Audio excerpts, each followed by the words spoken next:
Shalom, Assalamualaikum. Terima kasih atas kesempatan yang diberikan. Perkenalkan, nama saya Juliana Stasia Dorey dari mahasiswa kelas 6B D4 Akuntansi Keuangan. Pada saat ini saya akan membuat video tentang menganalisis ruang lingkup audit internal dengan mata kuliah audit internal dan praktek. Langsung saja kita masuk dalam pembahasan.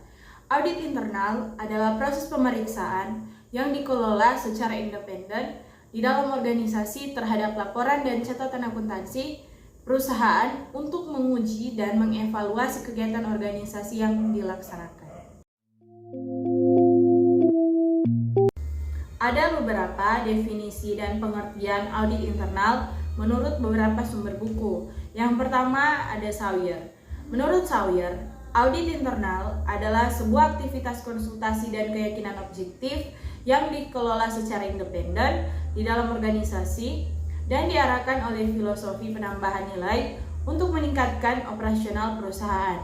Yang kedua ada Tugiman. Menurut Tugiman, audit internal adalah suatu fungsi penilaian yang independen dalam suatu organisasi untuk menguji dan mengevaluasi kegiatan organisasi yang dilaksanakan. Yang ketiga ada Harry. Menurut Harry, audit internal adalah suatu fungsi penelitian yang dikembangkan secara bebas dalam organisasi untuk menguji dan mengevaluasi kegiatan-kegiatan sebagai wujud pelayanan terhadap organisasi perusahaan. Yang keempat ada Agus. Menurut Agus, audit internal adalah pemeriksaan yang dilakukan oleh bagian internal audit perusahaan terhadap laporan keuangan dan catatan akuntansi perusahaan maupun ketaatan terhadap kebijakan manajemen puncak yang telah ditentukan dan ketaatan terhadap peraturan pemerintah dan ketentuan-ketentuan dari ikatan profesi yang berlaku.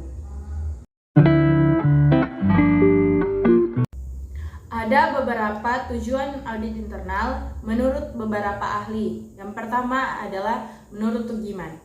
Tujuan audit internal adalah membantu para anggota organisasi agar mereka dapat melaksanakan tanggung jawabnya secara efektif. Yang kedua, menurut Harry, audit internal secara umum bertujuan untuk membantu segenap anggota manajemen dalam menyelesaikan tanggung jawab mereka secara efektif dengan memberi mereka analisis, penilaian, saran, dan komentar yang objektif mengenai kegiatan atau hal-hal yang diperiksa. Yang ketiga, menurut Sawyer, audit internal memiliki fungsi penilaian yang bebas dalam suatu organisasi guna menelaah atau mempelajari dan menilai kegiatan-kegiatan perusahaan untuk memberikan saran-saran kepada manajemen. Tujuannya adalah untuk membantu meningkatkan manajemen agar tanggung jawab dilaksanakan secara efektif. Ada 5 fungsi audit internal. Yang pertama, membahas, menilai kebaikan dan ketepatan pelaksanaan pengendalian akuntansi keuangan serta operasi. Yang kedua, meyakinkan apakah pelaksanaan sesuai dengan kebijaksanaan rencana dan prosedur yang ditetapkan. Yang ketiga, meyakinkan apakah kekayaan perusahaan dipertanggungjawabkan dengan baik dan dijaga dengan aman terhadap segala kemungkinan risiko kerugian. Yang keempat, meyakinkan tingkat kepercayaan akuntansi dan cara lainnya yang dikembangkan dalam organisasi. Dan yang terakhir, menilai kualitas pelaksanaan tugas dan tanggung jawab yang telah dibebankan.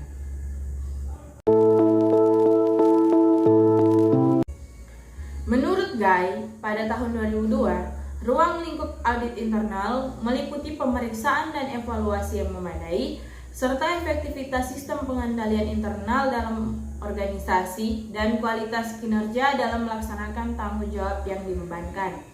Ruang lingkup audit internal dapat dijelaskan sebagai berikut.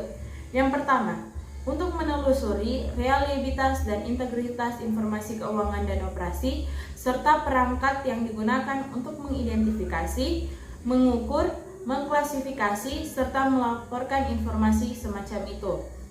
Yang kedua, menelusuri sistem yang ditetapkan untuk memastikan ketaatan terhadap kebijakan, perencanaan prosedur, hukum, dan peraturan yang dapat memiliki pengaruh signifikan terhadap operasi dan laporan serta menentukan apakah organisasi telah mematuhinya. Yang ketiga, menelusuri perangkat perlindungan aktiva dan secara tepat memverifikasi keberadaan aktiva tersebut. Yang keempat, menilai keekonomisan dan efisiensi sumber daya yang dipergunakan. Yang kelima, menelusuri informasi atau program untuk memastikan apakah hasilnya konsisten dengan tujuan dan sasaran yang telah ditetapkan, serta apakah operasi atau program itu telah dilaksanakan sesuai dengan yang direncanakan. Yang pertama ada financial auditing. Kegiatan ini antara lain mencakup pengecekan atas kecermatan dan keberadaan segala data keuangan, mencegah terjadinya kesalahan atau kecurangan, dan menjaga kekayaan perusahaan. Yang kedua, operational auditing.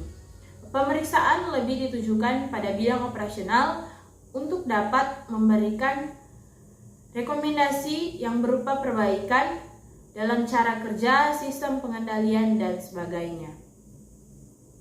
Itulah tadi penjelasan saya tentang menganalisis ruang lingkup audit internal. Terima kasih.